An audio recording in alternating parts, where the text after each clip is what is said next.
Nous sommes sur une des parcelles de vignes de Château-Quay Fraya, en l'occurrence une parcelle de Tempranillo.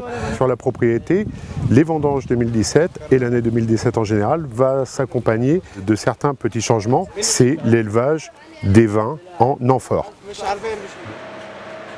Donc là on va prendre le vin de Tempranillo de 2016, donc qui vient de la cuve B19, que l'on va mettre dans les amphores. C'est-à-dire que le vin a été vieilli déjà une année exacte en cuve ciment. Et maintenant, pour justement faire vieillir en amphore pour 12-18 mois supplémentaires, on va remplir les amphores maintenant. Donc voilà, on va installer tout ça. Et voilà, badna efta kullo, badna belesh, badna sakar. Voilà. Il va falloir faire très attention.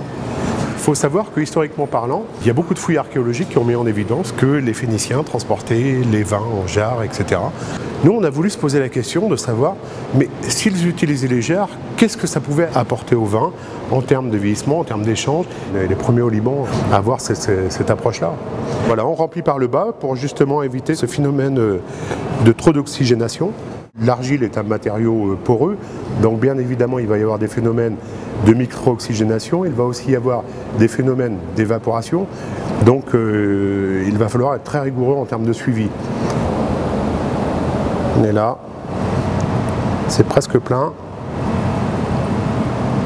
Voilà, on ferme la vanne et on va continuer de remplir à la main. Il faut aligner, voilà, moyenne de l'alignement. Parce que ce qui est important, c'est de bien avoir l'étanchéité ici. Hein. Et là, on voit que... Là, Omar, là, là, badna brouma, chouf, broum bad. Bah, chouai, hein, chouai. C'est du travail, hein. C'est un travail de précision. Déjà, la mise en œuvre est un travail de précision. Ouais, biro chouai, hop, bas, on est, maintenant on est. On fait chouai. Sakar maintenant. Refif on, voilà. C'est une énorme contrainte à remplir. Hein. C'est vraiment de se faire du mal pour essayer de faire quelque chose de différent. Sauf que on machine. Donc badek brouma bad.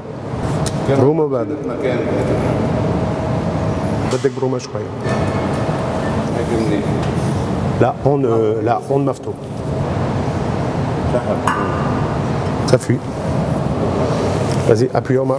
Alors maintenant il faut regarder s'il n'y a pas de fuite. Bachouai menfo. Et là maintenant il faut tout vérifier. Dans un mois, je vais commencer à goûter. Je vais goûter chaque mois ensuite. Chaque mois. Milli. Les Phéniciens s'embêtaient pas autant. Ou les Romains. Ils bouchaient l'amphore avec un bouchon de paille, bien compressé. Donc là, on est au niveau du village de Quay Fraya. Et je voulais absolument vous emmener ici parce que nous sommes en face des ruines d'un pressoir romain. C'est qu'il y avait la présence forcément de culture de vignes à cette époque-là dans cette région. Et si on regarde un petit peu plus loin, on va voir que le château Quay Fraya est érigé sur un tel romain.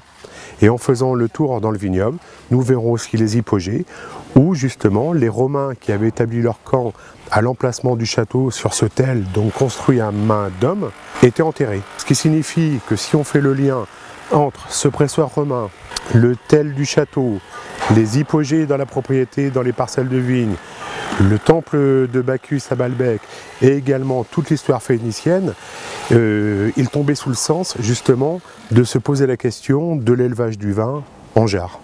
Donc c'est ça qui a été quelque part le fil conducteur.